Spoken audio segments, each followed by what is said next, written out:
जय हिंद दोस्तों। अभी प्रियंका गांधी और इजराइल दोनों चर्चा का विषय बने हुए हैं। दोस्तों, कांग्रेस पार्टी से एमपी प्रियंका गांधी हमेशा से फलस्तीन के लोगों के सपोर्ट में बोलती आई हैं और बहुत पहले से वो अलग अलग तरीके से फलस्तीन को सपोर्ट करती देखी गई हैं। कुछ दिन पहले इजराइल ने अल जजीरा के 5 रिपोर्टर को मार दिया था। उसके लिए भी इन्होंने ट्वीट किया था कि ये एक कोल्ड ब्लडेड मर्डर है।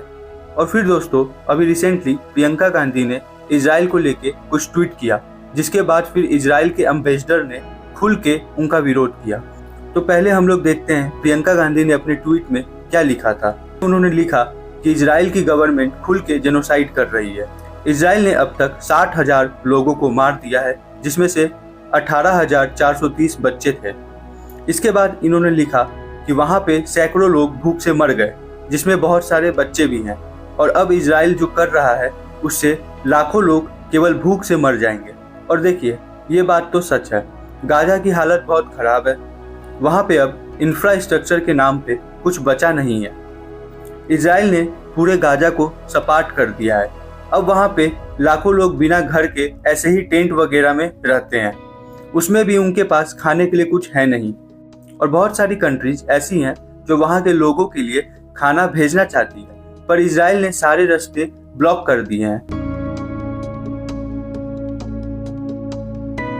तो दोस्तों, इसके बाद प्रियंका गांधी लिखती हैं कि ये बहुत शर्मनाक बात है कि भारत की सरकार खुल के इजराइल का विरोध नहीं करती और पैलेस्टीन के सपोर्ट में कोई कदम नहीं ले रही। तो ये था इनका पूरा ट्वीट। देखिए, भारत में बहुत बड़ी संख्या में ऐसे लोग हैं जो पैलेस्टीन को बहुत सपोर्ट करते हैं। और आप सब ने बहुत बार भारत में इजराइल के खिलाफ प्रोटेस्ट होते हुए भी देखा होगा।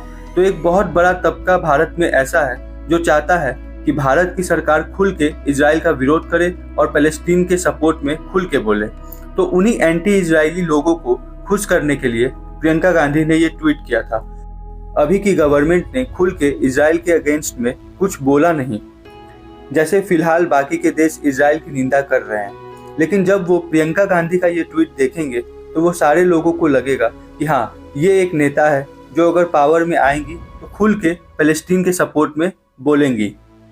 अब प्रियंका गांधी के इस ट्वीट के बाद इजराइल के एम्बेसडर ने इसका जवाब दिया, जिसमें उन्होंने लिखा, इसमें क्या शर्म करने वाली बात है। इजराइल ने जिन लोगों को मारा है उनमें से 25,000 तो हमास के आतंकवादी थे। अब हमास के आतंकवादी छुपने के लिए वहां के आम लोगों को अपनी ढाल बनाते हैं और उनके बीच में जाके ऑपरेट करते हैं। तो इसलिए उनके ऊपर जब हमला होता है तो साथ में कुछ आम लोग की भी मौत हो जाती है। इसके बाद इन्होंने लिखा कि इजराइल 2 मिलियन टन खाना वहां के लोगों को दे रहा है, पर हमास के आतंकवादी वो सब खाना वहां के आम लोगों तक पहुंचने नहीं देते। हमास गाजा को भूखा रख रहा है।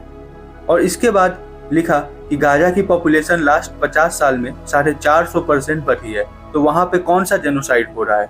अब दोस्तों, समझते हैं कि इजराइल पैलेस्टीन मैटर पर भारत का स्टैंड क्या रहता है। तो भारत पहला नॉन अरब देश है जिसने पैलेस्टीन को एक देश की मान्यता दी थी। भारत हर साल पैलेस्टीन के लोगों के खाने पीने और इलाज के लिए मिलियंस ऑफ डॉलर भेजता है। लेकिन भारत के इजराइल के साथ भी रिश्ते बहुत अच्छे हैं और इजराइल हमेशा से भारत का साथ निभाते आया। इंडिया और पाकिस्तान में जब कभी भी लड़ाई हुई है तो इजराइल ने किसी न किसी तरीके से हमारी हेल्प जरूर की है। अभी रिसेंटली ऑपरेशन सिंदूर में भी इजराइल ने काफी हेल्प की। और अभी कुछ दिन पहले ही नेतन्याहू ने एक इंटरव्यू के दौरान बोला कि ऑपरेशन सिंदूर के दौरान हमने अपने वॉर टेस्टेड वेपन्स भारत को दिए थे, जिसको भारत ने यूज किया। इजराइल वो देश है जो हर युद्ध में खुल के भारत का सपोर्ट करता है। इसलिए हमारी गवर्नमेंट खुल के इजराइल के अगेंस्ट में कभी कुछ नहीं बोलती, क्योंकि भारत के लिए सबसे इम्पोर्टेंट ये है कि जब भारत पे आतंकवादी हमला होता है तो इजराइल खुल के भारत का साथ दे। इसलिए भारत बाकी देशों की तरह अब खुल के इजराइल के अगेंस्ट में कुछ नहीं बोलता। तो दोस्तों, अब आप कमेंट करके जरूर बताएं कि क्या भारत के सरकार को इजराइल के खिलाफ बोल के इजराइल से अपनी दोस्ती खराब करनी चाहिए या इजराइल का सपोर्ट करना चाहिए। और हमारे चैनल को सब्सक्राइब जरूर करें। धन्यवाद।